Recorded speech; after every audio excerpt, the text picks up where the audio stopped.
নমস্কার। সংগ্রামী যৌথ মঞ্চ এবং উস্তি ইউনাইটেড প্রাইমারি টিচার্স ওয়েলফেয়ার অ্যাসোসিয়েশনের পক্ষ থেকে আজকে মাননীয় বিদ্যালয় শিক্ষামন্ত্রী দীপক বর্মন মহাশয়ের সাথে আমাদের দীর্ঘক্ষণ আলোচনা হলো বিভিন্ন বিষয় নিয়ে।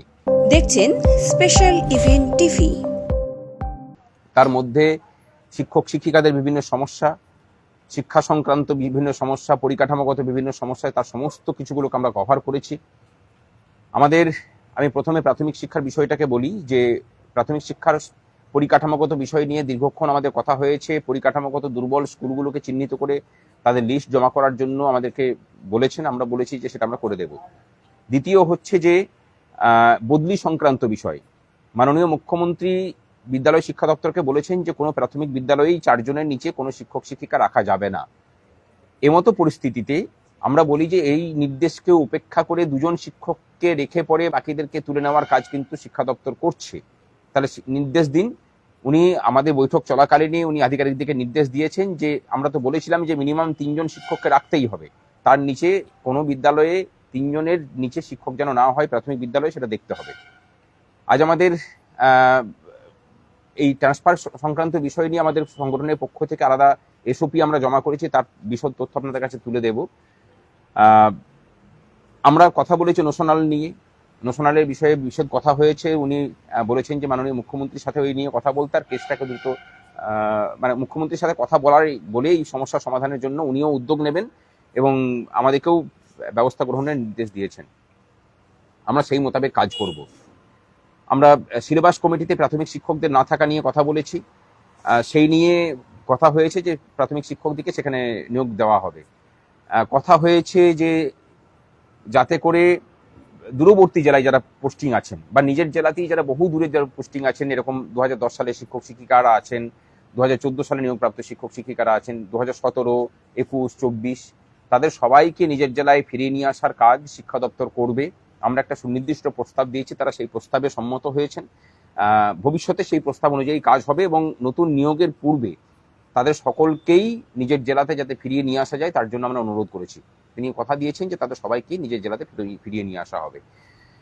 আমরা কথা বলেছি 2012 টেট সার্টিফিকেট এবং 2017 টেট সার্টিফিকেট নিয়ে। উনি সম্মত হয়েছেন, বলেছেন যে এটা আমরা ব্যবস্থা করে দিচ্ছি। আমরা আই কার্ড, তারপরে স্যালারি স্লিপ, পিএফ স্টেটমেন্ট, এই সমস্ত কিছু নিয়ে কথা বলেছি, সেগুলো নোট নিয়েছেন, এগুলো উনি করবেন বলেছেন। আমরা স্পোর্টসের ক্ষেত্রে একটা ইন্টিগ্রেটেড সিস্টেমের কথা বলেছি, যে আমাদের যে বাচ্চাগুলো আছে সেই বাচ্চাগুলো যেন শিক্ষা দপ্তর টেক ওভার করে এবং তাদেরকে যেন একাডেমিতে রাখে, তার বিশদ আলোচনা হয়েছে। সেই বিষয়গুলোকে নিয়ে ওনারা কাজ করবেন সে কথা জানিয়েছেন। এবং টেটের বিষয় নিয়ে কথা হয়েছে।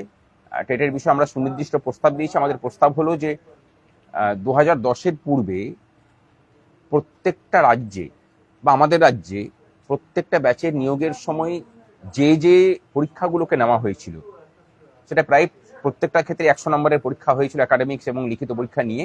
সেই পরীক্ষাটাকেই আইনগতভাবেই কিন্তু টেট সমতুল সার্টিফিকেট প্রদান করে এই ব্যবস্থা থেকে মানে সমাধান হতে পারে। এবার 29 জুলাই 2011-র আগে এই ব্যাপারটা ওনারা শিক্ষা দপ্তর বলেছেন যে সম্মত হয়েছেন, যে উনি সঙ্গে সঙ্গে নির্দেশও দিয়েছেন আইন দপ্তরকে কাগজ রেডি করার, কেন্দ্রীয় শিক্ষা দপ্তরকে লেখার জন্য। মুখ্যমন্ত্রীর সাথেও আলোচনা হবে। নোশনালের বিষয়ে বলেছি এটা নিয়ে ডিটেলসে, সুতরাং উনি মানে সমস্ত ব্যাপারটা এগ্রি করেছেন। আর সেন্সাসের ব্যাপারে কথা বলেছি আমরা বলেছি যে একটা মধ্যপন্থা শিক্ষা দপ্তর অবলম্বন করুক। একদম অন ডিউটি দেব না এটা যদি বলা হয় তাহলে কাজ করা অসম্ভব হয়ে পড়বে। তার থেকে বরং শিক্ষা দপ্তর 2টো ধাপে যেহেতু সেন্সাসের কাজ হবে, এই 2টো ধাপে পার্ট করে অন ডিউটি দেওয়ার ব্যবস্থা করুক। এই সমস্ত বিষয়গুলোকে নিয়ে কথাবার্তা হয়েছে। আর স্কুলে কম্পিউটার দেওয়া, প্রধান শিক্ষকদের বিষয় আসলে এই বিষয়গুলোকে নিয়েও আমরা কথা বলেছি। আর প্রত্যেকটা জায়গাতে ফেস রিকগনিশন সিস্টেম আসছে, স্কুলে কম্পিউটার দেওয়ার কথা আমরা মানে রিকোয়েস্ট করেছি। ইন্টারনেট সংযোগটা উনি বলেছেন যে সেটা হয়ে যাবে। এরপরে আমরা যখন সংগ্রামী যৌথ মঞ্চের পক্ষ থেকে বসি, তখন সেখানে হাই স্কুলের বিষয় নিয়ে কথা বলি এবং সেখানে অস্থায়ী কর্মচারীদের বিষয়গুলোকে আমরা বিশেষ করে উত্থাপন করি। সমগ্র শিক্ষা মিশনে যারা অস্থায়ী কর্মচারী তাদের বিষয়ে আমরা কথা বলেছি যে আপাতত 5,000 টাকার যে বেতন বৃদ্ধি, সেটা সকল স্তরের অস্থায়ী কর্মচারীদের জন্য প্রসারিত করা হোক।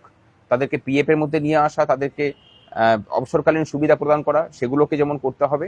এবং তারই সাথে অন্যান্য রাজ্যে এই সমগ্র শিক্ষা মিশনের কর্মচারীদের যে সুবিধা প্রদান করে বেতনগত, সেই বেতনগত সুবিধাকে এক্সটেন্ড করা, সেটা তারা এগ্রি করেছেন।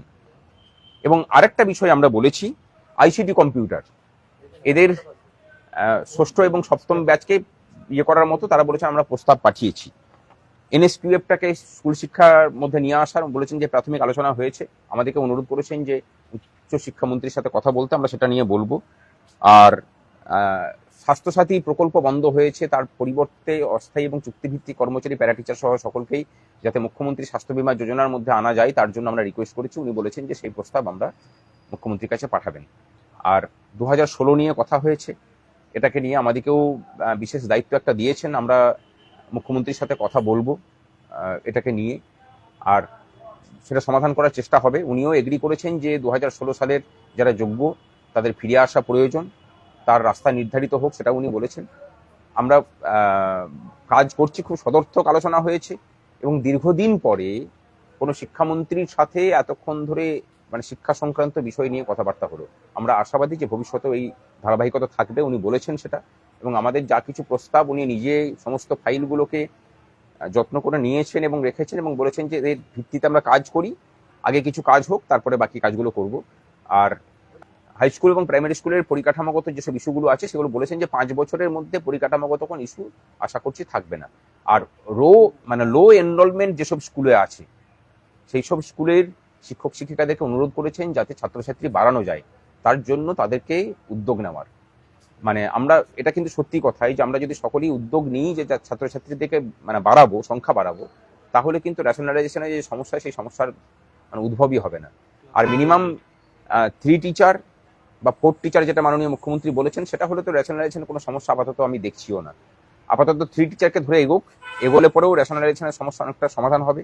হাই স্কুলের ক্ষেত্রে মানে কোনো স্কুলেই তাতে 70 জন স্টুডেন্ট থাকলেও সাবজেক্ট প্রতি একজন করে শিক্ষক রাখার বিষয়ে আমরা যে প্রস্তাব দিয়েছি তার সাথে শিক্ষা দপ্তর এগ্রি করেছে।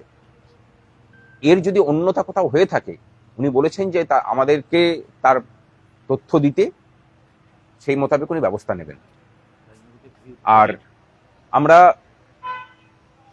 মুর্শিদাবাদে কয়েকটা জায়গাতে রাতারাতি শিক্ষক মানে ছাত্র শূন্য করে দিয়ে সেই শিক্ষকদেরকে পছন্দের মতো জায়গাতে পোস্টিং দেওয়ার কথা উল্লেখ করেছি। সেই বিষয়টাকে নিয়েও কিন্তু খুব সিরিয়াস মানে পদক্ষেপ শিক্ষা দপ্তর গ্রহণ করেছে।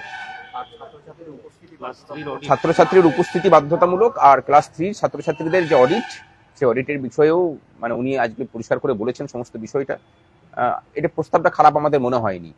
শিক্ষার ভবিষ্যতের উন্নতির জন্য বহুবিধ বিষয় নিয়ে আলোচনা হয়েছে, ভবিষ্যতে সেগুলো প্রকাশ পাবে আপনাদের কাছে। আলোচনা অত্যন্ত সদর্থক। আমরা চেয়েছিলাম যে আপনাদের বক্তব্যগুলোকে শিক্ষামন্ত্রী কাজ পর্যন্ত পৌঁছে দিতে, আমরা সেগুলোকে পৌঁছে দিয়েছি। আজ এটুকুই, ভালো থাকবেন। দীর্ঘক্ষণ বৈঠক হয়েছে, প্রায় সারাদিনই আমরা এখানে আছি, 2টো ধাপে বৈঠক হয়েছে। আবার যখন কথা হবে শিক্ষা সংক্রান্ত অন্যান্য বিষয় নিয়ে আমরা নিয়মিত যোগাযোগই থাকবো। ভালো থাকবেন সকলে।